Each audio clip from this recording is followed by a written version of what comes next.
Selanjutnya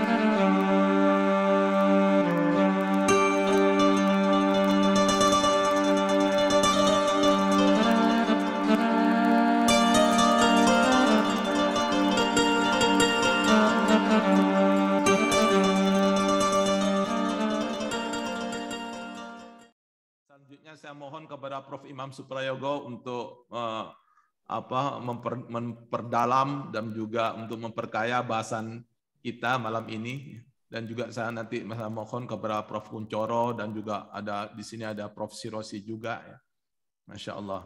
Ya, silakan Prof. Imam.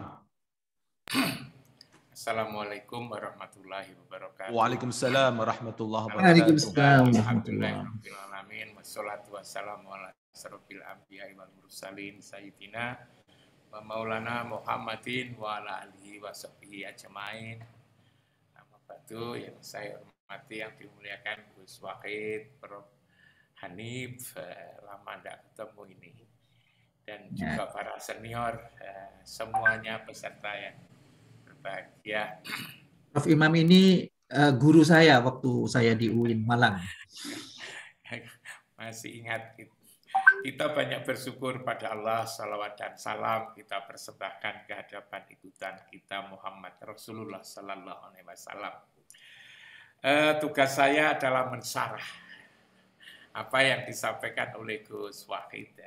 Gus Wahid tadi mensitir inna hadza ummatukum ummatan wahidah wa ana rabbukum fa'budun. Saya memahami bahwa umatan wahidah itu adalah ruh sebetulnya. Jadi ada jasmani, ada ruhani. Jasmani kita ini berasal dari ibu dan bapak, itu pertemuan antara sperma dan ovum. Tapi setelah umur 4 bulan 10 hari yang saya pahami itu, dilengkapi oleh Allah, disempurnakan dengan ditiupkannya ruh. Nah, summa sawahu wa nafakha fihi min ruhihi. Itulah umat sebetulnya, umat wahidah. Kalau dari sisi jasmani kita ini memang beraneka suku bangsa. Tapi kalau dari sisi ruhani itu sama sebetulnya. Tidak ada ruh Jawa, ruh Sumatera, ruh Kalimantan, ruh Jepang, ruh Cina, dan lain-lain, Amerika, Eropa, dan seterusnya. Tidak ada. Ruh itu sama, sebetulnya satu, umatan wahidah. Lah ruh itu juga disebut mukmin sebetulnya. Ruh itu juga disebut iman. Karena itu sebenarnya kita ini sama kalau kita lihat dari sisi inti manusia itu. Tidak ada beda, karena satu umat yang satu dari sisi ruhaninya. Ruhani ini disebut dengan ruh, disebut dengan iman, mukmin. Nah, hanya seringkali tatkala kita bilang iman, mukmin itu lalu kita ini, yang lain lalu jadi kafir. Padahal secara ruhani itu sama seluruh roh di dunia ini. Karena itu memang seharusnya bersatu, wong itu innamal mu'minuna ikhwah itu kan. Nah, sebagai bukti sama, ruhani ini kan ada rasa. Kan mereka punya, kita semua ruhani kan punya rasa yang sama. Kalau ada orang tidak salah lalu dihukum, itu semua orang menjadi sedih. Kalau ada anak yatim lalu dibiarkan, dari bangsa manapun, lalu itu akan sedih sebetulnya, akan ada kasih sayang. Nggak lihat itu orang Malaysia, orang Indonesia, orang Brunei, orang Amerika, orang Eropa, orang Rusia, semua merasa yang sama. Itulah saudara sebetulnya, dari sisi rohani. Nah, memahami dari apa yang disitir oleh Gus Wahid ini, sebetulnya kita ini harusnya memang bersatu. Harus bersatu merasa saudara, tapi realitasnya kan seperti yang dikatakan oleh Gus Wahid tadi. Berpecah belah, lalu kemudian berselisih, lalu kemudian saling hina menghina, jatuh menjatuhkan. Sebagaimana dulu saya katakan, kalau dulu ulama-ulama ini kan datang kalau ada problem lalu menyelesaikan.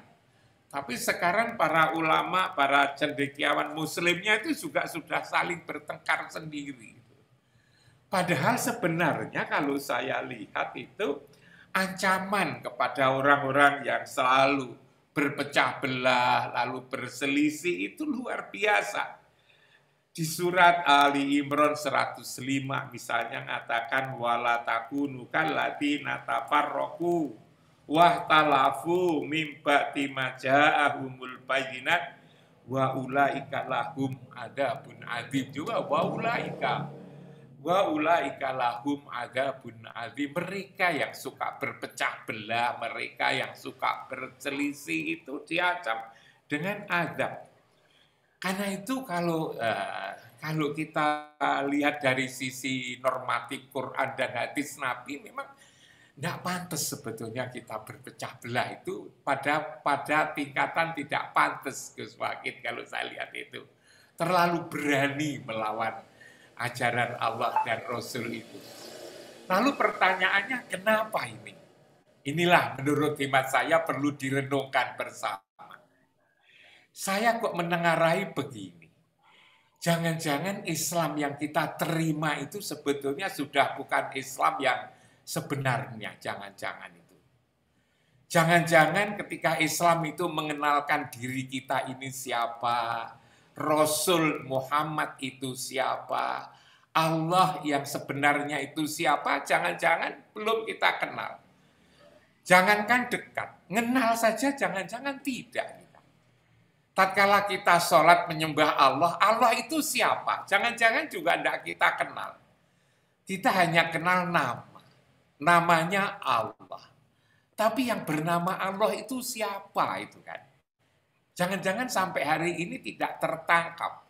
Yang namanya Allah itu sebetulnya siapa?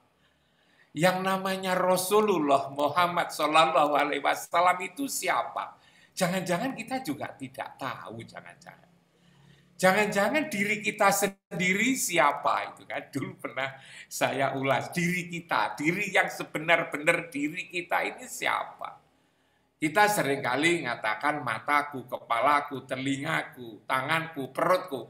Tapi aku yang punya perut, aku yang punya tangan, aku yang punya mata, telinga, hidung, aku yang punya tubuh itu mana?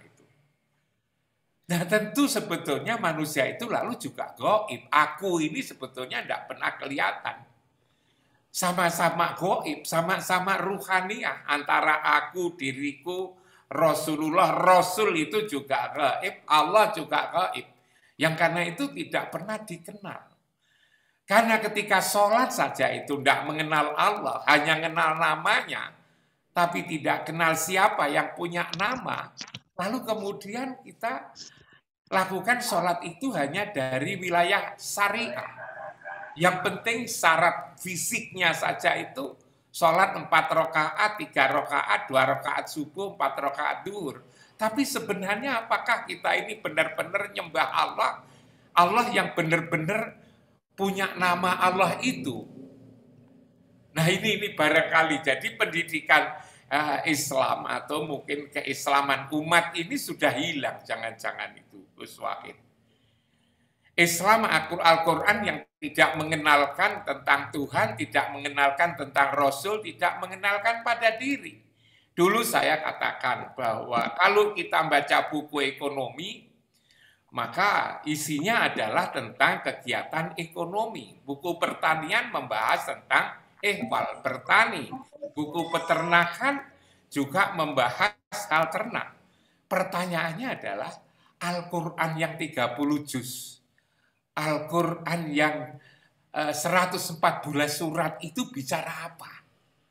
Jangan-jangan kita hanya sekedar membaca, padahal Quran itu kan keterangan. Al-Quran itu kan penjelasan. Tapi kita tidak pernah bertanya atau mungkin kelupaan bertanya, Quran yang merupakan penjelasan atau keterangan itu menjelaskan tentang apa? Benda yang dijelaskan oleh Al-Quran itu apa?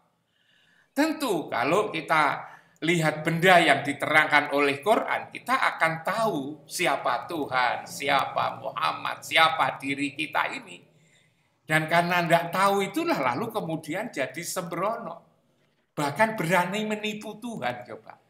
Ketika kita Allahu Akbar itu lalu kemudian pikiran kita kemana-mana, itu kan berarti kita ini nipu Tuhan. Seolah-olah kita nyembah tapi kita lalu kemudian ingat mall, ingat kampus, ingat halakoh, macam-macam seperti ini. Tuhan sendiri tidak tahu siapa itu sebenarnya itu. Nah, kalau diketahui saja itu tidak, apalagi dekat. Sebab kalau orang itu tahu dirinya, lalu tahu Rasul, tahu itu Tuhan, maka tidak akan berani bertengkar sama orang, lalu merendahkan orang. Sebab betapapun itu adalah makhluk Allah. Tidak akan berani sebetulnya kita itu tipu menipu, kita ini lalu korupsi, lalu kemudian berebut yang tidak berani kalau kita ini. Saya kan dekat dengan misalnya Gus Wakid ya. Saya ini kenal, tidak hanya kenal, jangan dekat lah, setiap minggu ketemu. Saya ketika saya satu hari tidak ikut halakoh karena saya pergi ke mana kemarin itu, ke Jogja, ada rasa salah. Kenapa? Karena saya kenal Gus Wakid, tidak saja kenal, tapi saya tahu dengan Gus Wakid orang yang begitu semangat untuk ngajak kita memahami Quran dan Sunnah ini. Saya merasa salah. Kenapa saya merasa salah dan saya berusaha untuk kalau acara-acara ke depan saya mesti ada cari waktu yang lain yang tidak ganggu kegiatan ini. Kenapa? Karena saya dekat dengan Gus Wakid. Saya kenal dengan Gus Wakid. Tapi umpama saya itu hanya kenal nama Gus Wakid. Umpama saya hanya kenal nama Gus Wakid, tapi saya tidak tahu siapa itu Gus Wakid. Bahkan saya hanya WA-WA-an, tapi saya tidak tahu siapa Gus Wakid. Mungkin saya sembrono.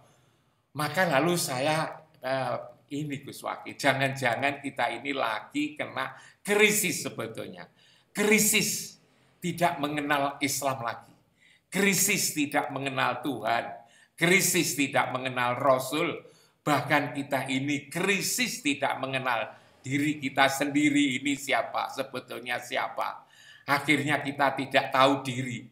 Dan orang yang tidak tahu diri, karena tidak tahu sebetulnya saya ini siapa, aku ini siapa, maka lalu kemudian kan menjadi orang yang menjadi orang yang jelek ya, kira-kira orang yang tidak tahu diri ini. Saya rasakan kok itu Gus Wakid. Jadi mungkin dicari gimana kira-kira beragama itu adalah untuk mengenalkan diri kita, mengenalkan Rasul itu siapa, mengenalkan Allah. Dan dengan kenal itu lalu kemudian menjadi dekat. Dan ketika menjadi dekat itu, mencintai Allah dan Rasulnya, maka kita akan menjadi baik dengan sendirinya. Sholat pun sholat yang terbaik karena bertemu dengan Allah. Mulaku Rabbihim. Ketika puasa pun tidak sekedar mencegah makan dan minum hubungan suami istri, tetapi mencegah gejolaknya hawa nafsu. Begitu juga ibadah-ibadah yang lain. Ini pandangan saya Gus Wakid. Luar biasa. Mudah-mudahan bisa dijadikan pertimbangan. Krisis pengetahuan kita tentang Islam, krisis tentang pengetahuan kita tentang Tuhan, tentang Rasul, dan tentang diri sendiri yang berakibat kayak begini ini, kacau balau di berbagai belahan dunia. Terima kasih, mohon maaf. Assalamualaikum warahmatullahi wabarakatuh. Waalaikumsalam warahmatullahi wabarakatuh.